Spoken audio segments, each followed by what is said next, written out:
Hi guys, James at RampantLionReviews again for you today with another beer review. For this one we are going to cross the Øresund once again, and we're going to go back to Copenhagen in Denmark, which is a great beer city these days, one that I highly recommend to you if you're going to do a little bit of beer tourism. Some great stuff over there, but we're going to have a look at another brewery that I've never tried anything from before, so curious to see how this one turns out. For this review then we are going to go to BRAW, and we're having a look at my first beer from BRAW. So this one is called the Friendship Juice. It's a New England IPA coming in at 6.5% ABV, and this beer was released in Sweden as part of the Lokal og Småskaligt assortment for August of 2020. I'm not sure why we get some Danish and Norwegian beers as part of the Lokal og Småskaligt. I'm not complaining because I love the Danish and Norwegian stuff. There's a great standard of stuff throughout Scandinavia these days, but yeah, I thought the Lokal og Småskaligt was only open to brewers rather than importers. But I don't know if Systembolaget are dealing directly with the breweries in Norway and Denmark, or if it is the importers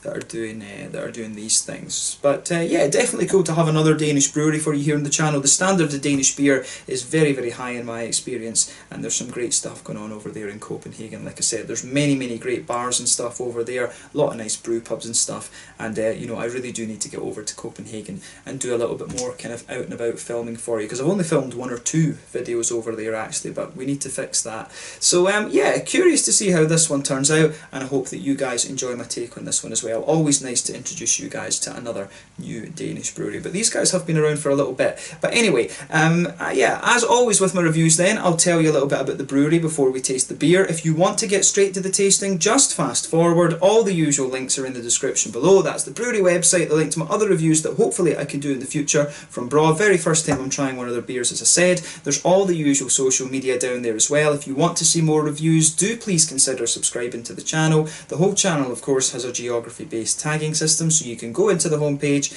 and search for beer based on country, city, state, county, province, prefecture, whatever it is you're interested in. Do check out the playlists of beers from different countries. There is one there for all the Danish beers that I've reviewed for you. That's constantly being added to because I am very close to Denmark, and as always, please do get in touch and let me know some of the other beers and breweries that you guys would like to see me review. It's always great to hear from you guys that are watching the videos, and the support that you show the channel is hugely appreciated. So anyway, to tell you a little bit about BRAW then, on to my brewery notes. So BRAW, as I've mentioned to you already, are based in Copenhagen, and these guys were originally associated with Nørrebro Bryghus. I'm not sure exactly what the relationship is today. I'm not sure if this is considered like a brand of Nørrebro Bryghus or if they are a completely separate company. That was a little bit of a grey area. I couldn't figure that out exactly, so do let me know about that in the comment section below. But they are based in the same building as Nørrebro Bryghus originally were. So Nørrebro Bryghus was founded by Anders Kissmeyer back in 2003. He's a former brewmaster and general manager of Carlsberg Brewery. He's very well known in the Danish craft beer scene, one of the kind of revolutionary brewmasters if you like.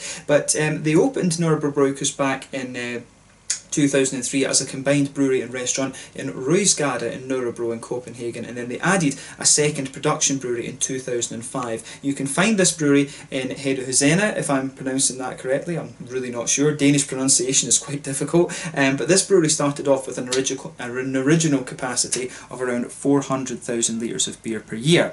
But the brewery apparently had financial troubles and trouble with the unions as well in the late 2000s, and then Anders Kissmeyer left his position as a director of the brewery in 2010, although for a period of time he was still working as a consultant, and he still owns a share of the brewery today from what I understand. But the brewery now has a new brewmaster, and it's run by Frederick Hagard, and they are kind of still doing their thing. They're still running the restaurant and they still have the production facility as far as I understand. But BRAW started a little bit later in 2016, and it was founded by Bjorn Klubien, if I'm pronouncing his name correctly, who was Nørrebro's head of sales, and brewer Emil Rosendahl, and they began to use the small brewery in the basement at Rysgade 3 under the Nørrebro Bryghus restaurant. So in May of 2018, the basement bar also became the BRAW bar, and they added Tue Uldal as an assistant brewer. Then Christian Abent joined as well. He does a lot of things in the bar. I think he is basically the bar manager as far as I understood it. And then there's Simon Kvitsau as well, who does the artwork and social media for the brewery. These guys have produced quite a lot of beers. As of August 2020, when I'm filming this review for you, they've produced in the region of 130 different kinds of beer, which is pretty impressive when you consider that they've been going you know, about 3-4 years, something like this. It's a pretty impressive rate of return. But the name of the brewery, BRAW, it comes from the Scottish word, which you know, it was taken. That word was taken to Scotland by the Vikings, apparently. It says a little bit about this on the website. So on the website it says that it's taken from an Old Norse word, brav, which was used to describe a man as being brave or good, basically. These days, it's quite an old word in Scotland, actually. I wouldn't use it all that often, in fairness. But braw is usually used to describe something that's kind of cool, or it's awesome, or whatever. It's usually used in that sense, but it is an older word. You know, you're more likely to hear, you know, kind of 50, 60-year-old people kind of saying that. You know, the young people all talk about, oh, that's bouncing, that's banging, and things like that. At least that's what my kind of generation would say. My cousin, who's a bit younger than me, might have a few other ones to say, but yeah, as we know, the Vikings, it's kind of interesting. If you take the Irish and the Scottish Gaelic, which are very, very similar, and if you compare those to 15th century Danish and Norwegian, there's a dialectal difference between them as far as I understand. They're very, very close languages, but obviously the Nordic languages, or the Scandinavian languages I should say, have evolved considerably since then, whereas Irish and Scottish Gaelic haven't really evolved because, you know, there's not that many speakers of them anymore, and that's a whole political thing that we won't get too into, because they tried to, you know, basically the English tried to get rid of these languages, but as I say, we won't go too much into that. Yeah, kind of interesting, that one. It's kind of funny to listen to Gaelic. I really wish we'd been allowed to learn it at school, but again, that's another political story that we won't get too much into. The channel's about the beer rather than the politics, as we always say. But yeah, that's all I can really tell you about BRAW for the moment. Hopefully we can try a few more of their beers in the future. I did see on the website that they have 2 West Coast IPAs. As you know, I love West Coast IPAs, but the 2 that were released here in August of 2020, both of them were New England IPAs. I think the other one was the Mundane Monday, and I just picked this one because actually I just like the artwork in this one a little bit better, actually. That was it. Yeah, let's see how we get on with this one then. That's all I can really tell you about BRAW for the moment. If you want to learn more, check out the brewery website. You can follow them on Facebook and Instagram to keep up to date with all the latest goings on, and of course you can check out the Rate Beer, Untappd and Beer Advocate pages to learn more about all the different beers that they've done. So yeah, let's have a look at this one and see how we get on. So as you can see with this, the artwork on this is really kind of interesting, actually. It's like a monkey farting on a worm or something like that. I'm not sure exactly what the deal is meant to be there. Probably, yeah, friendship juice. So yeah, it means, I guess it's just a reference that you can fart around your friend and things like that. I'm really not sure what the artwork is supposed to mean.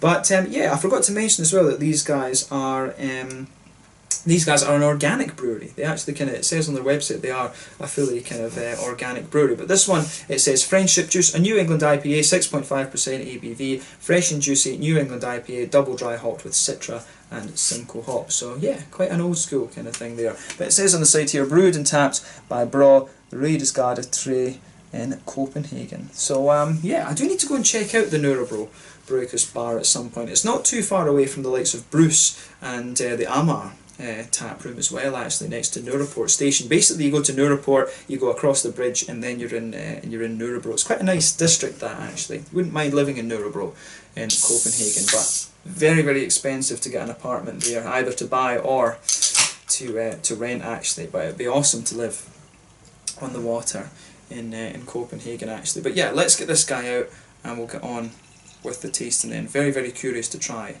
my first beer from BRAW. Hopefully this is a nice one. Yeah, so as you can see, this one has poured a lovely kind of pale yellow colour, as you would expect. This one looks a little bit like a kind of pineapple, a mixture of a pineapple mango juice or something like that. I always compare the New England IPAs to fruit juices because I just really think they look like that. The other beer styles don't look like fruit juices in this way. But yeah, you can see this beer poured with a solid finger of a frothy, kind of creamy white head on this one. I don't think that's perfect white, I think that's more of a kind of cream coloured head there. 1 or 2 big bubbles sticking towards the side of the glass there. I have to say the level of haze in this one is pretty damn impressive, actually, for a 6.5%. That's definitely one, if I put the light through that, that is definitely one of the hazier New England IPAs that I've come across. It's 6.5% actually, so you know, kudos to them for that. I've not seen that level of haze on a 6.5%er before. I mean, trying to think of some of the American ones were, but I think, yeah, that's a very impressive level of haze for a 6.5% New England IPA. But other than that, nothing particularly surprising about the appearance of this beer when you consider what style it is. But yeah, let's have a look at the aroma then and see how we get on with this one. Oh yeah, this smells quite nice actually. Very smooth smelling New England IPA, I have to say. So straight away with this one, you can feel there is a little bit of that. You do get a little bit of that kind of pale malty bready sort of thing as the base there. It looks it comes across really nicely in terms of its aroma. So yeah, a little bit of a kind of drier white bready note underneath. You've got some nice kind of stronger wheaty bitey notes to it. You can get that at the back of the nose, but I get quite a lot of oatiness out of this one as well. To me, it comes across as quite light and dry and bready in some ways, but then there is a good bit of oatiness in this as well actually. So yeah, malt base is definitely leaning towards that kind of smoother oaty side of things. I do get a wee bit of a kind of woody aroma out of this one. Some of these yeasts that are used in the New England IPAs these days, they are a little touch farmhousey, so you get a kind of vegetally, herbally, woody type thing out of them. You do get a few of those vibes you do get a few of those kind of aromas coming out of this beer. But yeah, not overly much actually. It's more the oats, and I think the wheat, the more that you smell this one, the wheat gets a little bit more prominent in this beer as well and starts to starts to come out of the aroma a little bit more. There's maybe a little bit of a kind of biscuity sweetness to this one as well. I do like how that goes together, in honesty. But yeah, the aroma coming out of this beer, I think, is very, very nice. So yeah, the malty side of things is pretty solid on that. On the hoppy side of things, there's a little touch of earthiness coming out of it, some nice big floral aromatic notes, good bit of a kind of grassy quality as well, some nice how do we say, you do have a nice little bit of a citrusy, zesty character to this beer as well, I have to say. A good bit of an almost lemony kind of quality as well. Yeah, it does have a wee bit of a lemony, zesty sort of thing, but otherwise the overall kind of aroma of this beer is a little bit more kind of soft and tropical. I definitely get that lovely kind of soft passion fruity note that you quite often get from Simcoe. Simcoe actually does have quite a spicy character to it as well if you add it earlier in the boil, but when you use it as a late addition or a dry hopping one, it really gives you a very lovely kind of smooth passion fruity note to the beer actually. So I really like that about this one. So yeah, lovely kind of smooth passion fruity notes out of this one. There is a bit of a juicier mango to it, and you're getting some of the other complexities that you'd expect from Citra as well. You get a few. I do get quite a lot of papaya out of this one. This one strikes me as a very, very soft kind of papaya note in there. I don't really get any apricots or peaches or anything like that, some of the other complexities that you can get from Citra. There's maybe a wee touch of a gooseberry kind of lychee thing coming out of this one, but on the very tip of the nose I find it a little bit more kind of lemony and zesty, to be honest with you. That kind of mixes in with the sort of grassy side of the beer. But yeah, I do like how that goes together, to be honest with you. This one's got a really nice vibe about it, this beer. A good, nice blend of kind of soft tropical fruits, a nice bit of oatiness, and the more kind of pungent aromas, so the floral aromaticity, the wheat and things like that, they come out a little bit more the further that you go into the aftertaste of the beer. So yeah, take a little bit of time and enjoy the aroma of this one before you get stuck into it. I think this is really nicely done, but yeah, we'll have a look at this and see how we go then. Take a bit of time and enjoy that aroma, but we're going to taste this now. This one is the Friendship Juice, a New England IPA, 6.5% ABV from BRAW in Nørrebro over in Copenhagen in Denmark. Let's get stuck in. Slange, skål.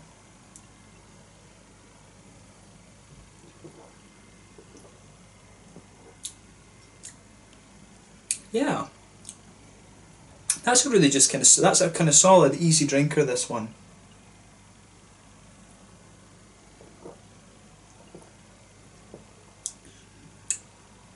Yeah, it's one of the wetter. I'd say this is one of the wetter. This is one of the wetter kind of crisp. I don't know if I necessarily call this one crisp. It's definitely one of the kind of wetter and more kind of crushable, I guess you could say. I know that the English guys, when they do the reviews, some of them like to describe them as crushable. Harry over at Blue Nose Beer Reviews does that. This is definitely a very easy drinking New England IPA. The appearance of this one would give you the impression that it's a lot kind of more thicker and creamy and things like that, but I really find this beer to be more wet and just and kind of easy drinking actually. So that's an interesting point to make about this one, I have to say. So yeah, take a bit of time with this one, but that's my first impression, a very wet, easy drinking IPA.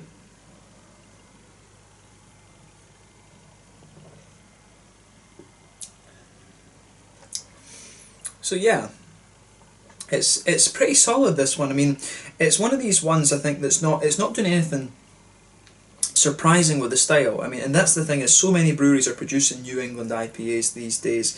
It's kind of hard to sort of stand out with this style, to be honest with you, at this point in time. But yeah, this one's it's a really solid, nice, drinkable thing. Getting this fly, I still need to get that fly. It's annoying me.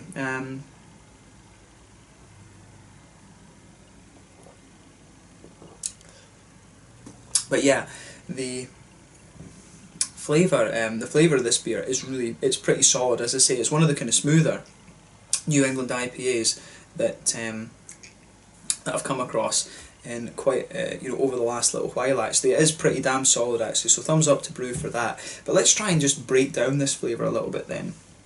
So in the middle of the palate, you get a really nice.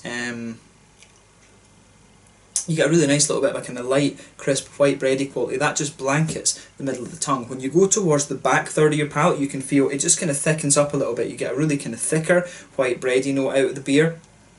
You get, you get a nice kind of, you get a bit more of a kind of bitiness from the wheat. There's not even a spiciness to it. It's just a little bit more of a kind of biting note out of there. So you can see the back third of the tongue has a lovely kind of thick, white bready wheat to it. A little bit of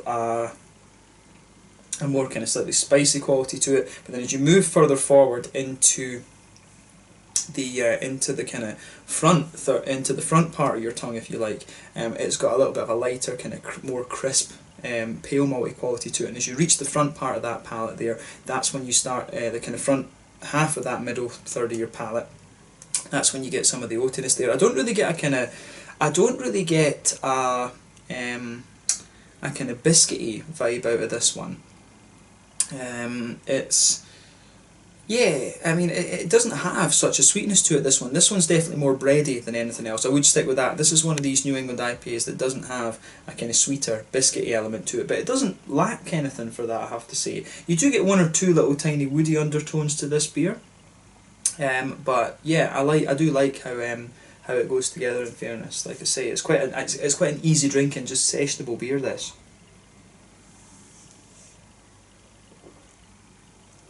So yeah, it does actually grow on me the more I drink it actually. But yeah, on the hoppy side of things then, back corners of the palate, I do get a little bit of earthiness there, and that does build a wee bit of, you will notice on the back of the palate there, some of the kind of earthy, woody sort of notes out of this one. They, how do you say, they, what do you call it, they kind of build a good bridge together. You get some of that kind of yeasty, slightly earthy, vegetally kind of thing coming out of it. Then you get the earthy hops in there, but as you go further forward along the sides of the palate, you do get some nice big kind of floral, aromatic qualities to the beer. You do get a little bit of that on the kind of front sides of your tongue, if you like. It does have a teeny bit of dankness to it, in fairness, but then round the very front curve of the palate, it's a little bit lighter and grassy. Then on the front third of the tongue, that's where you get that little bubble, where that kind of little oily character to the beer, where the fruity, juicy esters roll out of it. So for me, if you go to the back of the palate on this one, you will get a wee bit of that kind of strong, a little bit of that darker passion fruit. That's the citra that's going to give you that. The Simcoe will contribute to that, of course, as well. But then as you move further forward from that, you've really got a blend of a kind of mangoey and soft passion fruity quality there. That just kind of blankets the kind of front part of your palate there. As you reach the very kind of front edge of the tongue, you might get a little bit of gooseberry kind of flavour out of it. I think there is a wee touch of gooseberry to this one. That develops a little bit more in the aftertaste.